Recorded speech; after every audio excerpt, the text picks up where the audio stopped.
Donc nous avons souhaité revenir ce soir sur les enjeux du dialogue entre l'Union européenne et les organisations religieuses, l'Église, mais aussi les organisations religieuses et non confessionnelles. Donc c'est un dialogue qui a été instauré dans les années 90. À l'époque, c'était Jacques Delors qui était président de la Commission européenne. Et donc, ses successeurs ont perpétué cette tradition. Jacques Santer, puis Romano Prodi, et puis enfin Emmanuel Barroso, qui ont souhaité instaurer ce dialogue pour finalement que les religions puissent peser plus dans le processus décisionnel. Donc, c'était un des objectifs de l'article 17 du traité de Lisbonne en 2009, où l'objectif est de créer un dialogue clair, transparent, avec les organisations religieuses, l'Église, les organisations philosophiques et non confessionnelles. Et donc, l'objectif, c'était de faire en sorte qu'il y ait une visibilité dans ces organisations, mais aussi que ces organisations puissent contribuer de manière d'apporter des expertises, des débats, contribuer au débat lors de séminaires. Alors, un des événements les plus visibles sont les sommets annuels qui sont organisés avec la participation des 3 hommes les plus puissants d'Europe.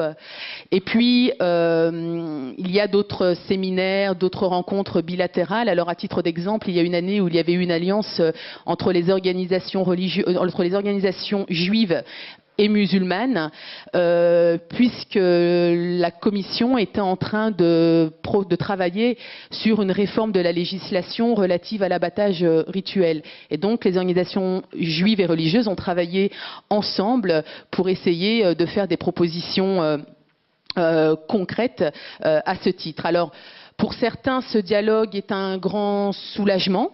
C'était une responsabilité aussi pour les organisations religieuses, mais il y a d'autres courants laïques, notamment les obédiences franc-maçonniques, qui ont vu cet article d'un très mauvais œil. D'ailleurs, ils s'y sont opposés, puisqu'ils ne voulaient pas de cet article. Donc, c'est pour cela que nous avons nommé finalement ce débat de ce soir « Enjeu d'un dialogue controversé ». Alors, nous avons le privilège ce soir d'avoir Vincent Legrand. Donc Vincent Legrand qui est professeur à l'Université catholique de Louvain et qui est membre encore de la commission des épiscopats de la communauté... Plus membre. D'accord, donc tu as quitté tes fonctions, tu vas nous expliquer pourquoi.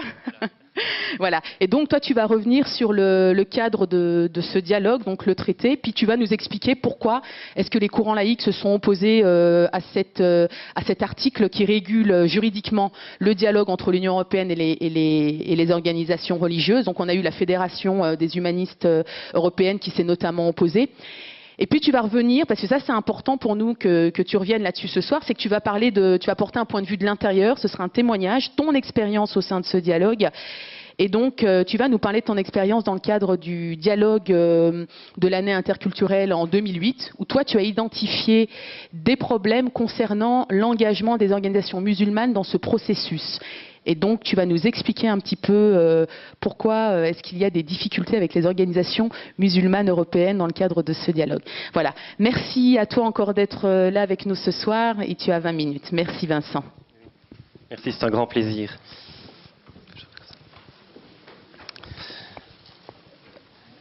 Alors, c'est à partir d'un double regard que j'ai le plaisir donc d'aborder ce thème aujourd'hui avec vous.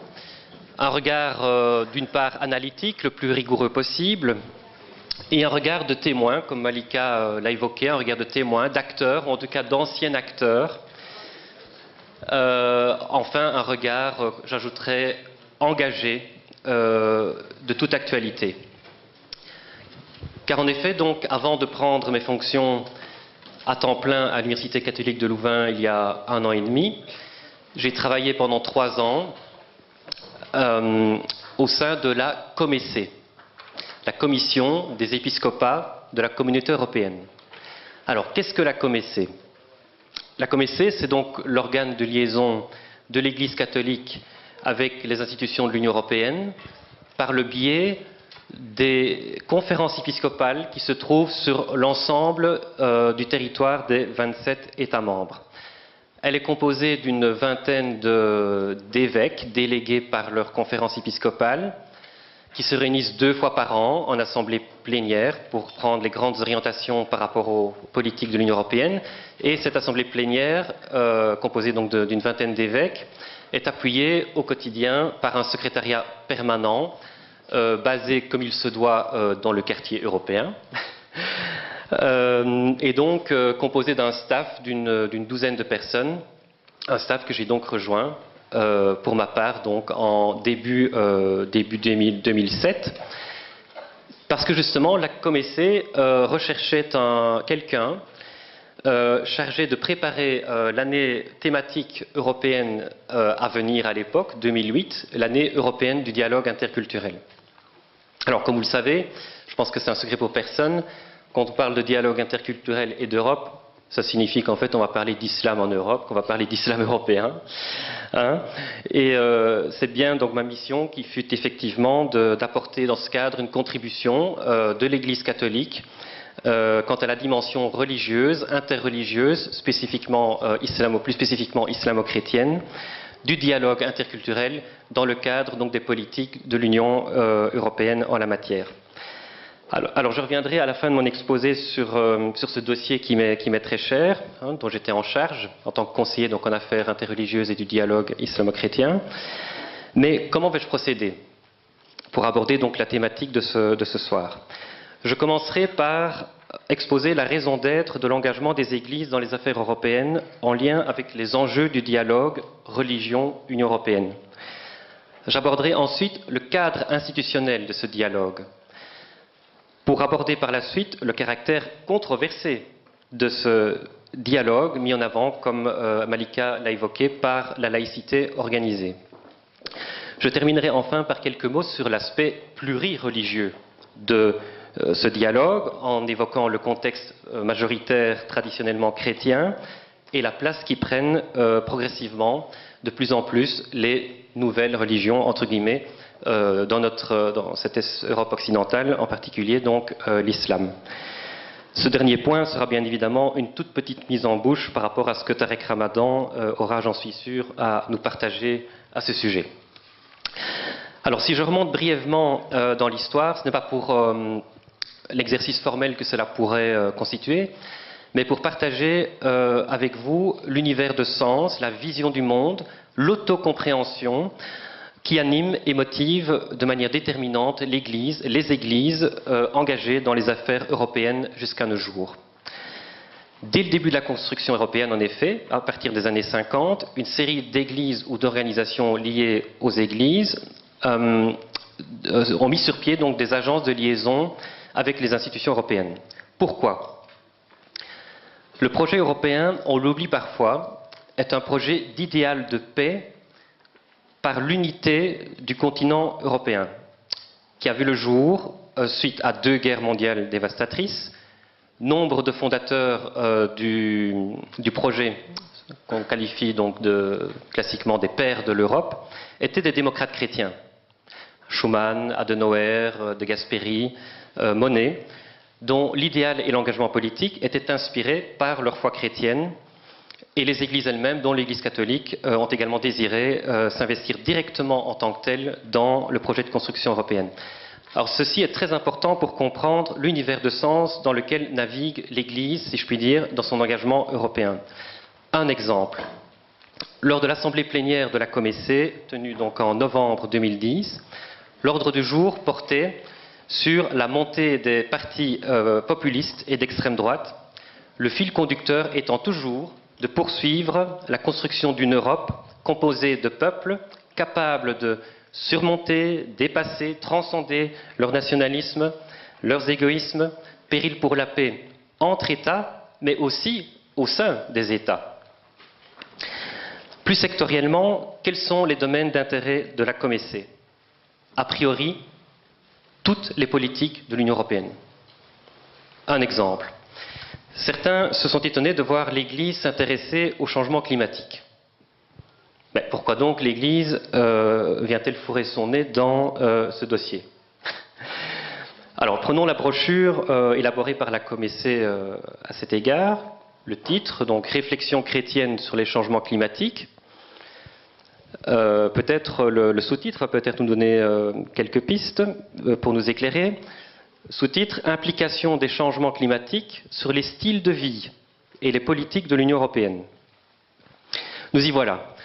Dans la mesure où le changement climatique a au moins partiellement des causes humaines, une réflexion éthique s'impose et nous amène à réfléchir sur nos modes de production, nos modes de consommation, une éthique de la modération, même peut-être, pourquoi pas le dire, une réflexion spirituelle sur la place qu'occupe le matériel dans nos existences terrestres.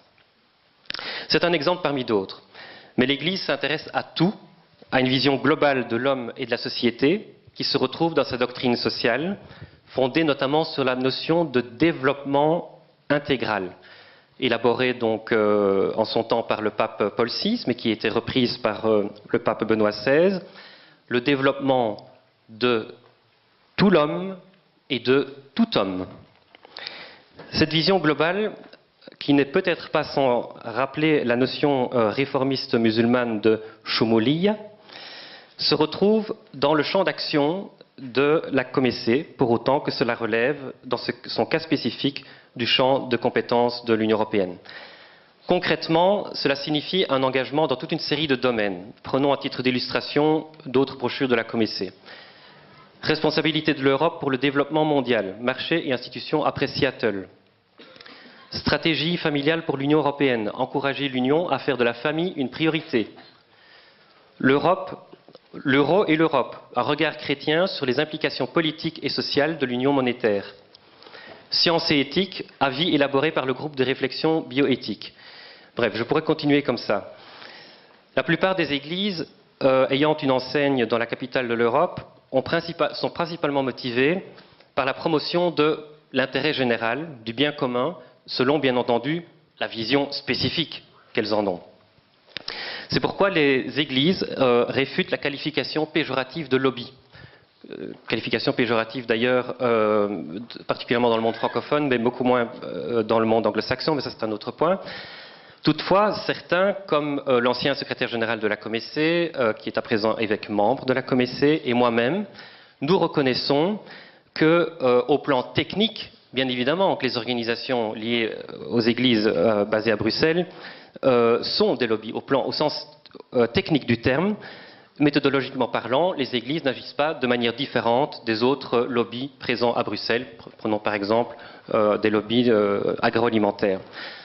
Ceci étant, il existe un consensus pour réfuter cette qualification quant aux finalités de l'action, des fins visées.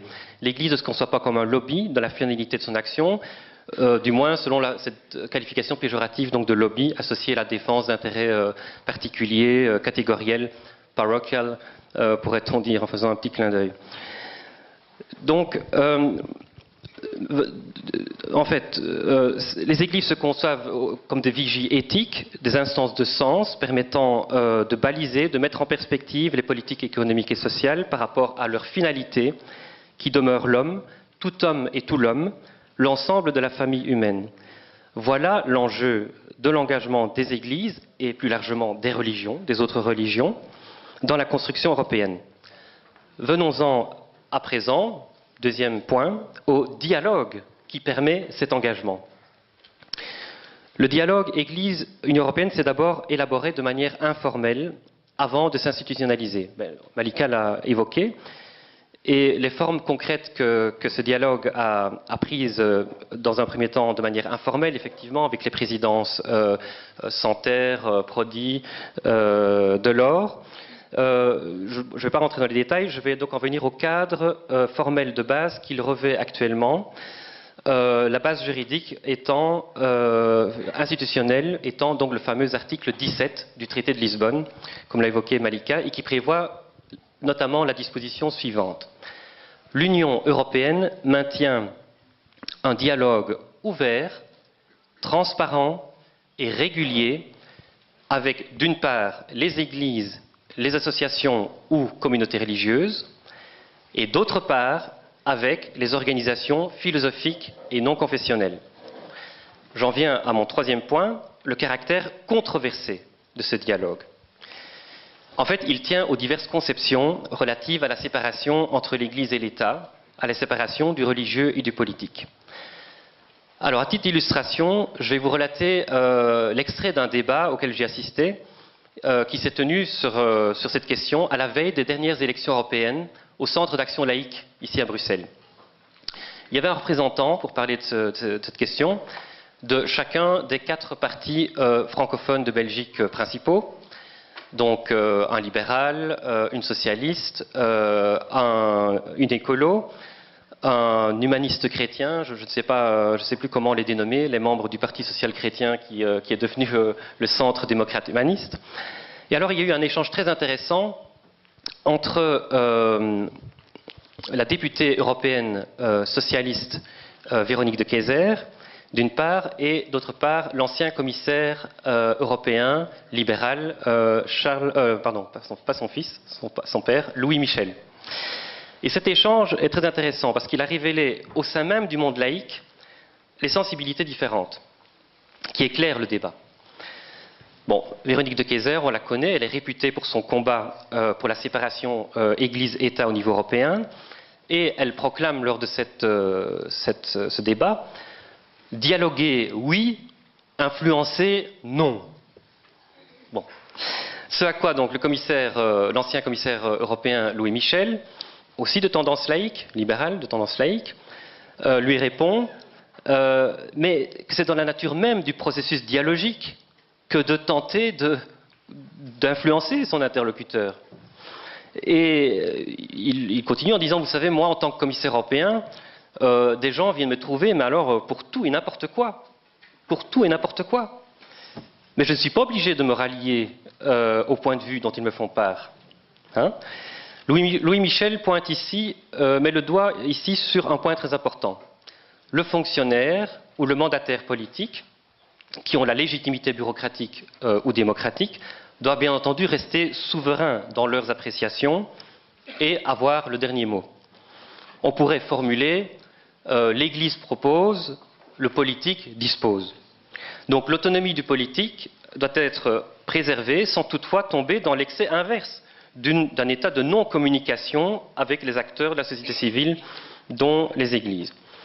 Comme l'a écrit le pape Benoît XVI, la religion chrétienne et les autres religions ne peuvent apporter leur contribution au développement que si Dieu a aussi sa place dans la sphère publique.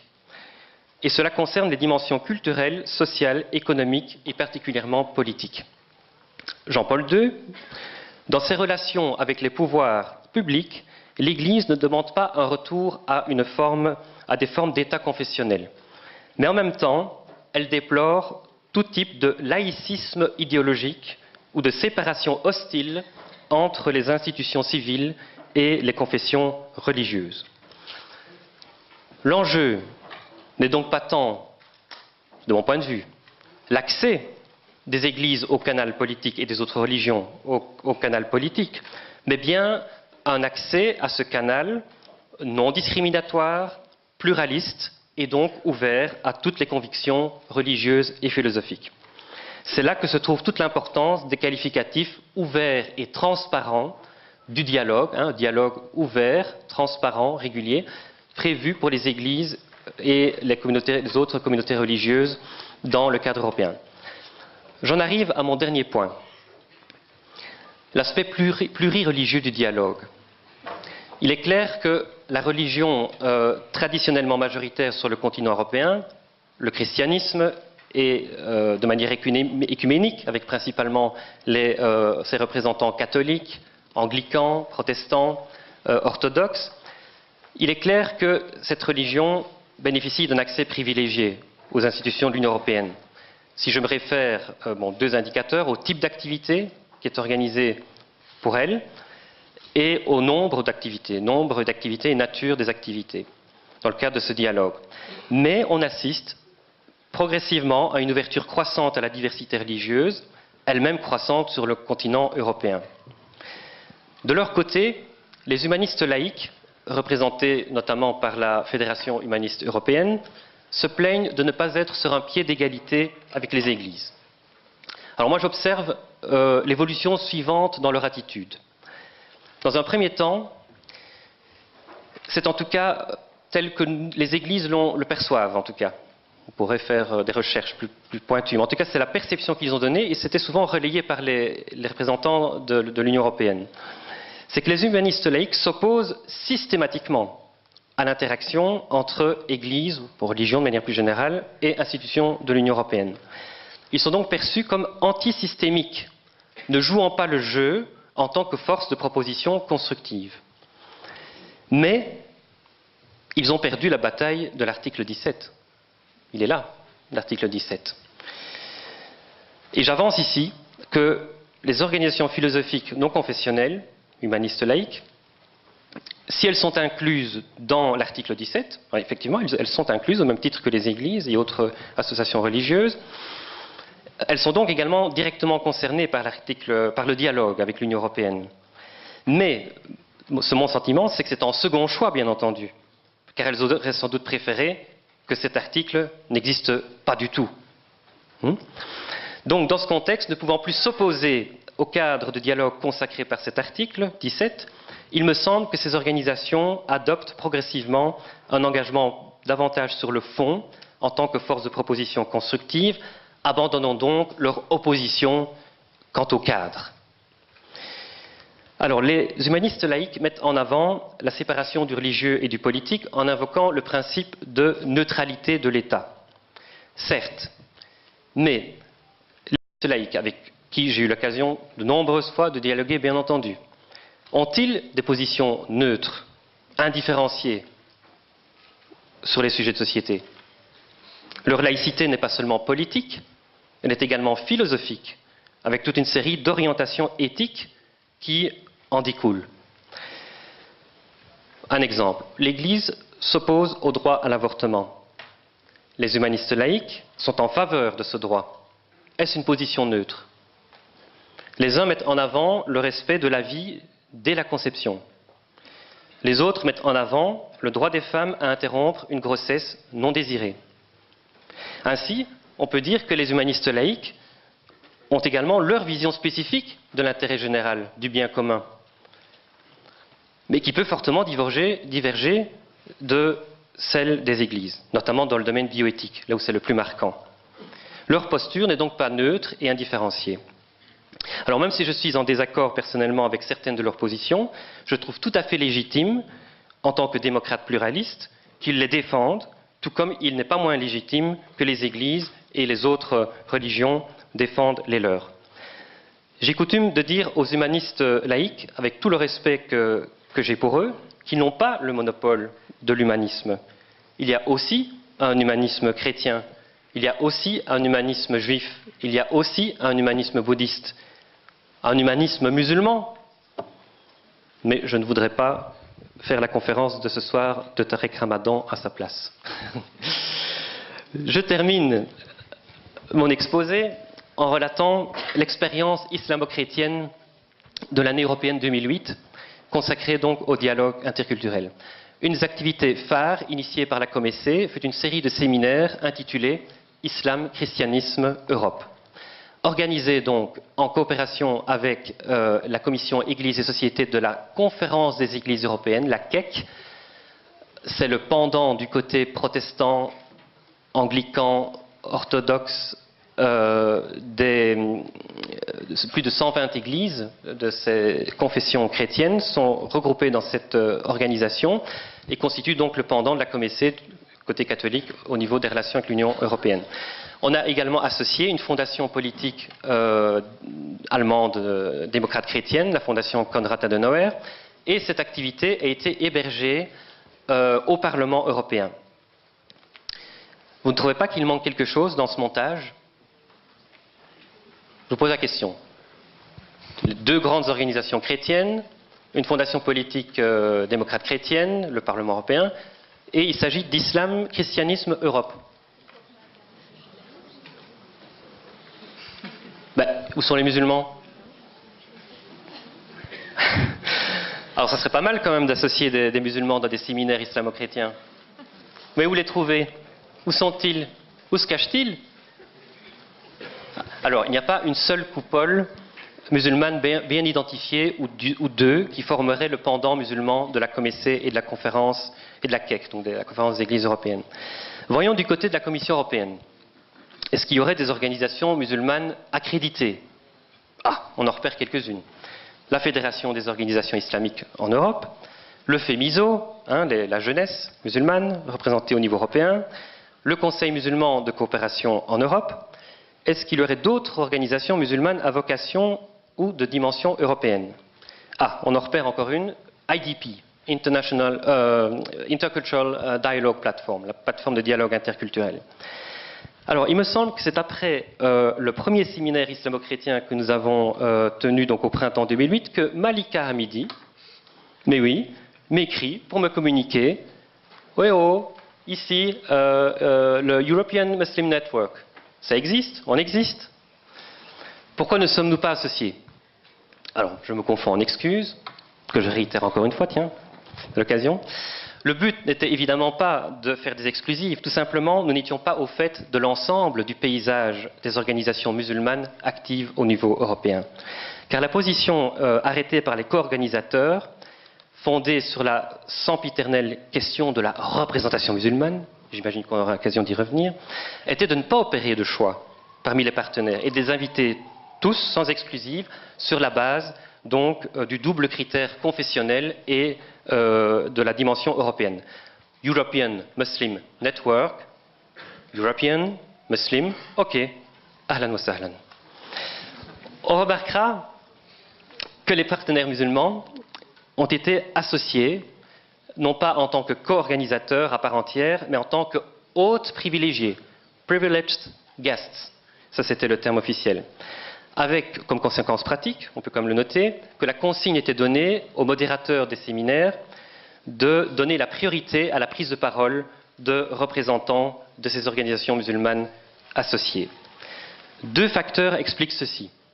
Premièrement, un facteur de nature technique, la multiplication de co-organisateurs complexifie bien entendu le montage de projets et nous avions alors affaire à 6-7 organisations musulmanes.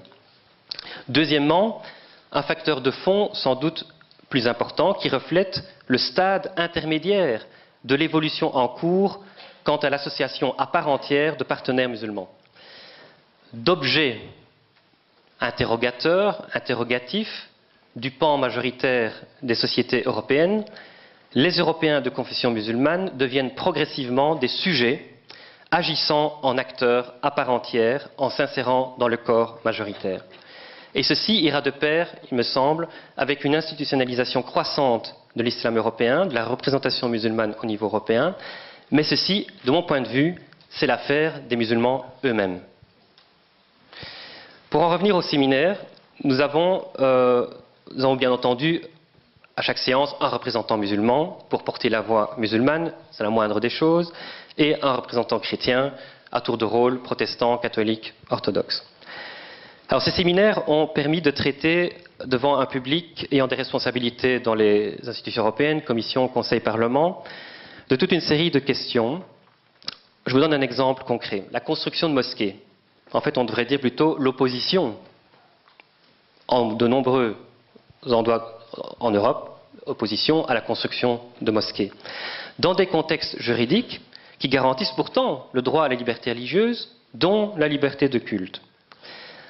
Alors là, nous avons bénéficié d'un témoignage très intéressant d'un architecte musulman qui a développé une démarche participative et interculturelle permettant de rencontrer les oppositions émanant de la société majoritaire, une démarche qui inclut les riverains impliqués dans la construction de mosquées et qui intègre l'architecture des mosquées dans les paysages urbains européens. Je conclurai en citant le pape Jean-Paul II. Dans la logique d'une saine collaboration entre communauté ecclésiale et société politique, l'Église catholique est convaincue de pouvoir apporter une contribution spécifique à la perspective de l'unification, offrant aux institutions européennes, en continuité avec sa tradition et en harmonie avec les directives de sa doctrine sociale, la présence de communautés de croyants qui cherchent à réaliser l'humanisation de la société à partir de l'Évangile vécu sous le signe de l'espérance. Dans cette optique, il est nécessaire que des chrétiens convenablement formés et compétents soient présents dans les diverses instances et institutions européennes pour concourir dans le respect des justes dynamismes démocratiques et à travers une confrontation des propositions à définir une convivialité européenne toujours plus respectueuse de tout homme et de toute femme et donc conforme au bien commun.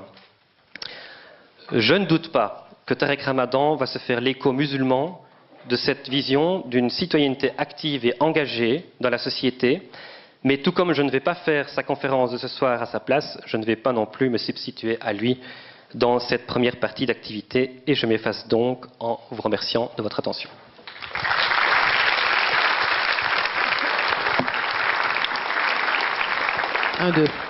Merci Vincent de nous avoir apporté tous ces éclairages, évidemment le cadre contextuel, pourquoi est-ce que ce dialogue est aujourd'hui controversé et pourquoi est-ce que du côté des musulmans c'est toujours plus complexe. Et donc j'invite Tarek à rebondir sur la conclusion de Vincent. Simplement rajouter un élément, c'est que dernièrement nous avons eu l'occasion de rencontrer Katharina van Schnurbein, excusez-moi d'écorcher son nom, et qui est chargée justement des relations avec les organisations religieuses. Et alors elle me disait, nous avons un problème dans ce dialogue, effectivement, c'est qu'on n'a pas d'interlocuteur. Il n'y a pas de structure hiérarchique dans la communauté musulmane et on ne sait pas à qui s'adresser.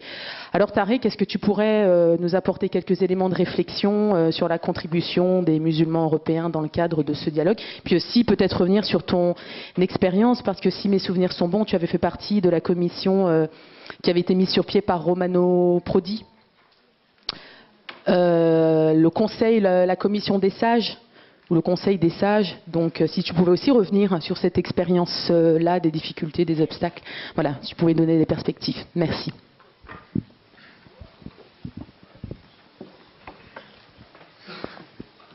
أعوذ بالله السميع العليم من الشيطان الرجيم بسم الله الرحمن الرحيم السلام عليكم ورحمة الله وبركاته.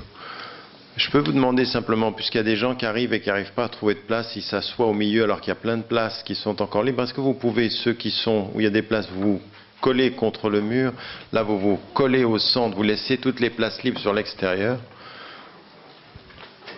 Avoir une conférence sur l'éthique et avoir un siège égoïste, c'est quand même pas bon ça.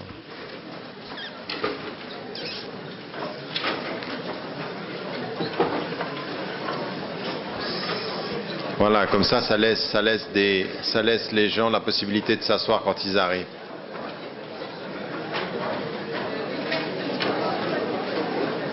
Non, c'est pas une pause, c'est simplement entrez, il y a plein de places. Vous rentrez là et allons-y. Comme ça, vous laissez les gens qui viennent s'asseoir, ils trouvent directement une place.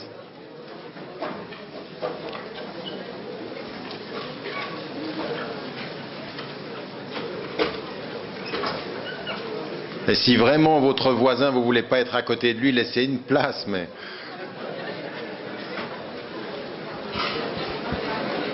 Voilà. Bien. Moi, j'aimerais beaucoup remercier Vincent de cette présentation, parce qu'elle nous donne un tout petit peu le cadre général des enjeux des débats, parce qu'il n'y en a pas qu'un des débats sur la question religieuse en Europe. Et puis de là où nous sommes, nous, avec notre histoire et les rencontres que nous avons sur le terrain, ça pose un certain nombre de questions qu'il faut que nous essayions d'aborder dans le fond, d'abord pour savoir, pour considérer les choses à la lumière de l'histoire, ensuite à la lumière des enjeux, puis ensuite, dernier élément, à la lumière de ce que nous pouvons apporter, quelle peut être notre contribution à toutes ces questions-là. Alors, la première chose que j'aimerais mettre en évidence en termes d'introduction, c'est une dimension qui est plus historique que simplement structurelle ou institutionnelle. Parce que dans la présentation tout à l'heure, ce qu'on a entendu, c'est effectivement quelque chose qui est réel. c'est que c'est la nouvelle présence des musulmans, des citoyens européens de confession musulmane, qui fait ressortir un certain nombre soit d'anciens contentieux qu'on a pensé avoir réglés, d'anciennes questions qu'on a pensé avoir dépassées, soit d'anciennes dynamiques qu'on a pensé pouvoir mettre de côté, qui n'étaient plus importantes. En fait, on a pensé pendant un temps que la question religieuse était socialement et politiquement, j'entends dans l'espace social ou sur la place publique, n'était pas forcément importante, qu'on allait avec le temps pouvoir la dépasser, ce qui n'a jamais été vrai, mais on l'a pensé, on a tenu ce discours, parfois on s'est convaincu politiquement que parce que il y avait de moins en moins de visibilité de la présence chrétienne, ça voulait dire qu'il y avait de moins en moins de réalité de la foi chrétienne, ce qui l'un ne veut pas dire l'autre, et l'équation était un tout petit peu fausse. Donc, première des choses, c'est qu'on comprenne, nous, la réalité de la question religieuse à l'intérieur de l'espace européen, et qu'on fasse aussi attention à un certain nombre de réalités qu'il ne faut pas qu'on lise de façon un peu simpliste et simplificatrice.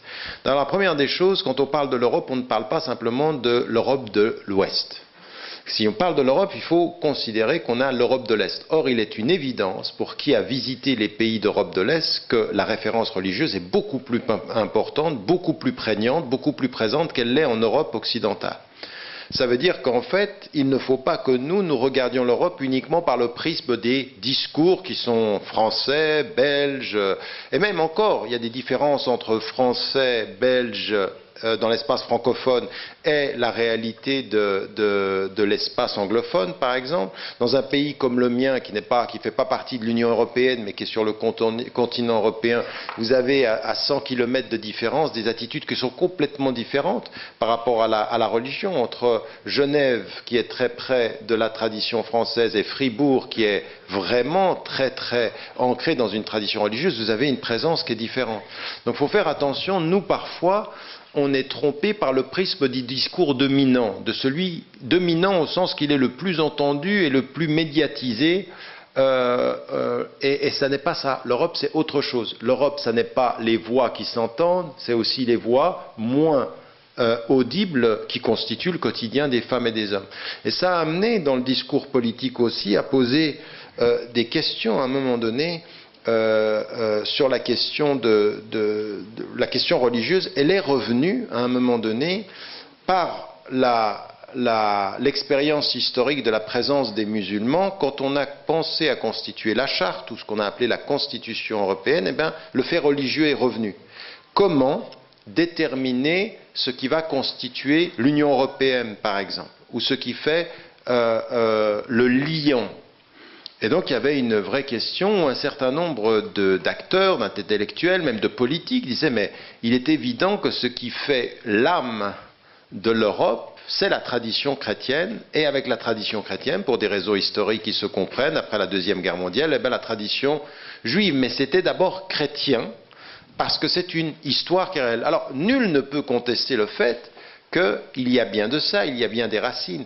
Mais ce pourquoi c'est venu à la surface, c'est parce que tout à coup, les racines pouvaient être contestées par deux dimensions, deux courants, ou en fait deux pôles qui sont apparemment contradictoires. Le premier, c'est un pôle rationaliste, sécularisé, et qui confond, et qui a confondu dans l'histoire de la sécularisation le fait de séparer les autorités avec le fait de nier le fait religieux. Et donc vous aviez une longue tradition qui a été essentiellement francophone, mais pas seulement. Et puis vous avez d'un autre côté, parce que je disais tout à l'heure, l'arrivée des musulmans, tout à coup on se pose la question, attention, il faut réaffirmer les racines pour ne pas se laisser déchirer par deux pôles dans lesquels, ou vis-à-vis desquels, ou par rapport auxquels on va pouvoir y perdre son identité.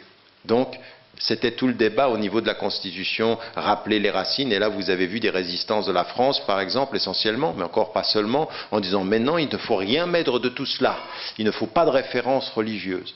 Et Delors, qui socialiste, a une tradition chrétienne, une pensée profonde chrétienne. Moi j'ai eu des discussions avec lui, il m'intéressait énormément parce que c'était une pensée extrêmement progressiste politiquement, mais en même temps très enraciné dans une dimension où il y avait de la mémoire, qui avait cette idée, il avait partagé avec d'autres cette idée, il avait suivi le mouvement de cette idée de donner une âme à l'Europe. Donner une âme, qu'est-ce que c'est? C'est donner du sens, donner un liant, ce qui fait dans une nation, ce qu'on appelle la constitution d'une nation, c'est ce qui fait que les gens sont ensemble, qui va donner du liant, ce qu'on appelle en anglais the narrative. Ce qui est en français, c'est cette histoire commune qui nous fonde ensemble, qui a des racines, une source, une origine commune. Et donc il faut bien comprendre ça, parce qu'à un moment donné, il y a eu crise autour de ces questions-là. C'est-à-dire, en fait, qu'est-ce qui fait dans notre récit commun qu'il y a du commun? Qu'est-ce qui est commun dans le récit commun? Qu'est-ce qui fait que nous sommes Européens? Au bout du compte, si vous vous promenez à travers l'Europe et que vous passez de l'Europe de l'Est à l'Europe de l'Ouest, si vous allez du Sud au Nord, si vous voyez les traditions de l'Italie et que vous les comparez aux traditions culturelles de l'Allemagne, moins qu'on puisse dire, c'est qu'il y a de la différence. Il y a de la différence, mais de la différence profonde, c'est-à-dire de la différence dans les sensibilités. Qu'est-ce qui fait le commun? Et donc ce qui a été mis en évidence, ça a été ses racines, le rationalisme, la pensée sécularisée, et puis la tradition chrétienne, et c'est intégré à ça, bien entendu, comme je vous l'ai dit, la tradition juive. Et ces éléments-là qui ont fait crise, ils ont fait crise dans le dialogue que l'Europe a avec elle-même. Parce qu'encore une fois, il faut bien comprendre que l'Europe, elle a un problème entre elle et elle, ce qui est son essence, son identité. Raison pour laquelle, encore une fois, c'est vrai pour l'Europe occidentale. Encore une fois, si vous voyez à l'heure où je vous parle les propos britanniques sur l'expérience récente des élections françaises, eh bien vous voyez que vous comprenez une histoire. Oui, la perfide Albion, ça veut dire quelque chose. Oui, il y a une histoire qui a été, c'est vrai, c'est pas loin. Hein. Quand vous atteignez 50 ans, vous vous souvenez que 50 ans, c'est rien. C'est rien, 50 ans dans la vie. C'est-à-dire que ça passe tellement vite, et oui, c'est là, c'est à nos portes. Un siècle, qu'est-ce que c'est? C'est 2 fois 50 ans, c'est rien. Historiquement, c'est rien. Et les blessures, elles sont historiques, elles sont très très longues. Et donc vous apercevez, à la lumière de ce que vous voyez en Europe, que ça reste quelque chose d'extrêmement vif, que tout peut réveiller d'une certaine façon. Et là, en même temps, vous voyez en Europe de l'Est une perception de l'Europe qui est aussi une perception qui est blessée, au sens où, parce que nous n'avons pas eu le même développement économique, on nous supposerait une espèce de passé, de dépassement culturel, d'un manque de progrès, et donc on serait à la traîne culturellement et religieusement parce qu'on n'a pas le même développement économique. Donc il y a un vrai passif de l'Europe avec elle-même. S'ajoute à cela une chose qu'il faut mettre en évidence, et il faut se rendre compte, c'est que la présence de l'islam et la présence des musulmans, des nouveaux citoyens européens de confession musulmane, va agir comme un révélateur. D'anciennes crispations, d'anciens traumatismes vont réapparaître. Vous savez ce qui est le révélateur dans l'histoire des... À des moments donnés, ça c'est la psychologie, la psychanalyse vous le dit souvent, quand vous êtes un individu, parfois vous rencontrez quelqu'un qui vous fait penser à quelqu'un de votre passé, ça peut être votre mère et votre père, et il réveille les vieux traumatismes. Et vous ne savez pas pourquoi réagissez comme ça vis-à-vis de lui, mais ce n'est pas lui le problème. Lui, il a juste révélé le passé. Il a révélé la blessure ancienne. L'islam est le révélateur de traumatismes très profonds dans la conscience européenne.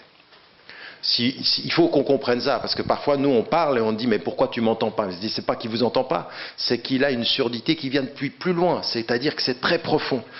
Et l'islam ne vient que révéler ce problème-là. Et beaucoup de musulmans disent nous, il me reste que 5 minutes, c'est vrai? Ça fait déjà 20 minutes que je parle. Purée. Donc l'islam est révélateur pour 3 minutes. Et il révèle la question des racines, il révèle la question de l'identité, puis il révèle aussi la question de l'avenir. Parce que quand vous posez la question de quelles sont nos racines, quand vous posez la question de savoir quelle est notre identité, vous êtes en train de vous poser la question de savoir qu'allons-nous devenir ensemble et qu'allons-nous devenir avec cette nouvelle présence. Troisième des points que je voulais mettre en évidence, c'est que cette présence, elle va révéler ce que je disais des contradictions. Et il y a des courants qui sont importants. Il y a le courant rationaliste et sécularisé, et sécularisant, et il ne faut pas le confondre, il faut faire attention. C'est-à-dire qu'il y a tous ceux qui vont se référer dans la tradition des Lumières à la rationalité, c'est-à-dire le courant des Lumières, qu'est-ce qu'il dit? Il dit nous n'avons pas besoin de religion pour produire de la valeur. Les valeurs viennent de notre intelligence. Elles peuvent venir de la raison humaine. Et en même temps, certains ont dit, elles peuvent venir de la raison humaine, elles peuvent même venir de la Bible, mais on n'a pas besoin de l'Église. Ce qu'étaient les théistes et ce qu'étaient les déistes, c'est-à-dire la tradition de Rousseau et de Voltaire. Voltaire n'est pas anti-religieux, il est anti-Église, il est anti-clérical. La même chose pour Rousseau, il dit, enlevez l'Église, gardez les valeurs. Oui, parce qu'il y a un problème d'autorité, de pouvoir. Et donc là, on est en train de parler des racines. Et donc il y a un mouvement, il ne faut pas confondre dans la tradition occidentale, comme certains aujourd'hui, parce que certains récupèrent l'histoire, on a certains rationalistes ou libres-penseurs aujourd'hui qui nous font penser que pour être libre-penseur aujourd'hui, il faut être rationaliste sans Dieu. Ils ne connaissent même pas leur histoire intellectuelle. C'est de la spoliation. Il y avait des rationalistes avec Dieu. Oui, Rousseau est profondément croyant, mais il est anticlérical. Il en veut à l'Église d'avoir spolié. L'ingénu de Voltaire, c'est quelqu'un qui revient dans l'eau et dit mais il faut faire comme c'est écrit dans la Bible, pas comme nous dit l'Église. Il met en contradiction l'Église en allant chercher le baptême dans l'eau. On disait mais c'est comme ça que ça se faisait dans la Bible. Donc en fait, qu'est-ce que fait Voltaire? Voltaire, il n'est pas anti-Dieu, il dit Dieu a fait l'homme à son image et on le lui a bien rendu, au sens on l'a volé, on se l'est fait. Donc il est anti-institution. Mais aujourd'hui, on a un nouveau discours philosophique qui va tout confondre, qui va, au nom de la faculté, rejeter l'institution et la foi, comme si c'était exactement ça. Donc on a un vrai problème en Europe. Et là, il faut que vous vous rendiez compte en quoi une position avec des chrétiens aujourd'hui qui sont croyants et rationalistes, qui trouveraient un dialogue fécond avec des musulmans croyants et rationalistes, ça pose un vrai problème à ceux qui vous disent pour être rationaliste, il ne faut pas être croyant. Et qui disent que l'objectivité de la raison passe par la disparition de la foi. Et nous on dit le contraire. On dit d'abord l'objectivité de la raison, ça n'existe pas. D'abord, ça n'existe pas. Et qu'il faut questionner la raison avec tous les outils possibles, et la foi en est un. Pourquoi? Parce que la foi, elle pose le sens, et elle ne se suffit pas de l'instrument. La raison peut produire des valeurs, mais elle peut être instrumentalisée, et donc il faut toujours poser la question de l'éthique. Donc c'est à ce niveau-là qu'il faut qu'on pose le débat. Il ne faut pas simplement qu'on tombe dans l'institutionnel et superficiel. Il faut vraiment qu'on comprenne qu'on est en train de toucher quelque chose qui est vraiment l'identité fondamentale de la conscience intellectuelle et de la conscience spirituelle de l'Europe, qui est notre continent, qui est notre société aujourd'hui et qui est notre récit commun. Et notre récit commun, il doit passer par cela. Et que ça amène également toute cette idée du christianisme et du judaïsme. C'est l'autre pôle qui serait par opposition au rationalisme. Et donc là aussi, la mémoire, on en a déjà parlé ici, la mémoire sélective qui consiste à oublier qu'il y avait d'autres traditions, que la tradition juive et chrétienne, pour constituer cette réalité. Et vous allez vous rendre compte d'une chose qui est très très importante. Parce que là, on est au cœur du débat. Et au cœur du débat, si on oublie le cœur du débat, on va se disputer à la périphérie. De quoi j'ai parlé? J'ai parlé du rationalisme et de la sécularisation, et j'ai parlé des racines juives et chrétiennes, ou en tout cas présentées comme telles. Écoutez le discours de tous les populistes aujourd'hui, tous les populistes occidentaux, c'est les deux racines sur lesquelles ils travaillent. C'est-à-dire que soit vous avez des populistes qui sont strictement rationalistes et qui vont travailler sur le fait que l'Europe est la civilisation des Lumières et tout le religieux est problématique, et vous avez des populistes qui vont dire « Ah non, vous, musulmans, vous êtes à l'extérieur de notre champ de référence. Par définition, nous sommes ou juifs ou chrétiens, c'est ça l'âme de l'Europe. » Donc en fait, les deux socles très profonds qui ont posé problème dans la constitution de l'Europe vont être réintégrés à un un discours simpliste des populistes, mais il marche. Il marche très bien. Pourquoi? Parce qu'on vous dit, si vous avez la foi, vous ne pouvez pas être complètement rationaliste. Donc vous êtes perdu pour la cause des rationalistes et des laïcs, pour parler en termes du français reconnu. Et puis, si vous êtes musulman, par définition, vous n'avez pas vécu l'évolution du judaïsme et du christianisme constituant l'Europe. Donc vous êtes dans les deux cas hors du champ.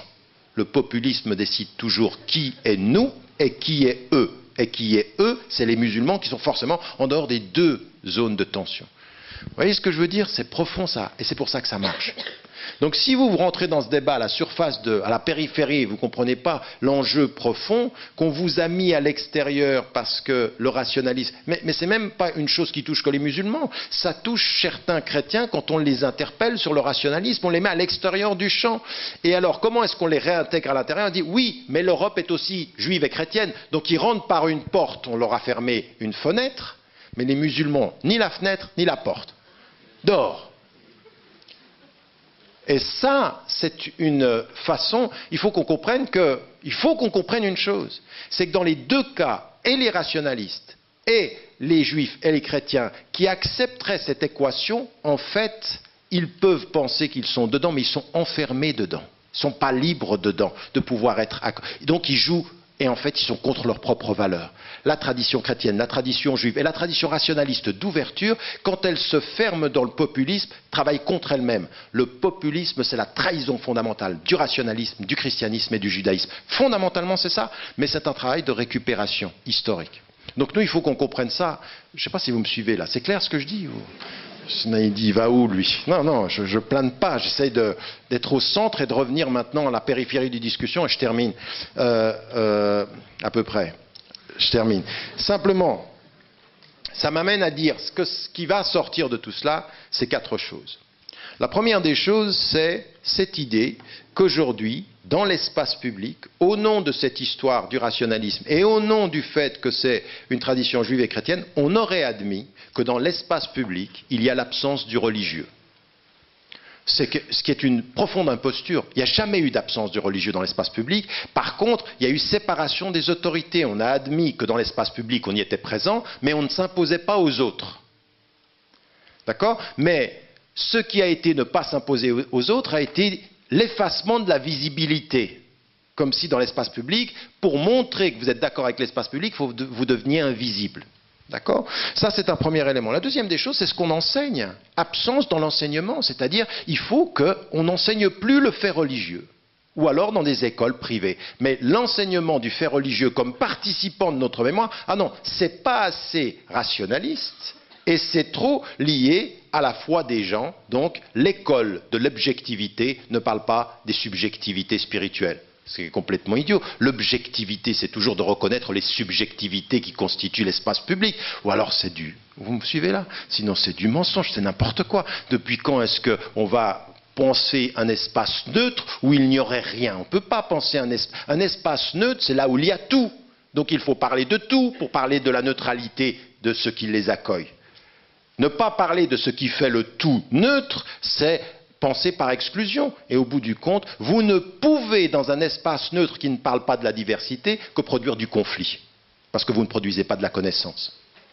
La neutralité, elle ne se gère que dans la connaissance de la diversité, pas dans l'ignorance de la diversité. La neutralité plus l'ignorance, c'est une promesse de conflit religieux et une promesse de conflit culturel. Par définition. Pourquoi? Parce que chacun va essayer d'y trouver sa référence. Donc on est dans un jeu d'exclusion, on est dans un jeu de pouvoir.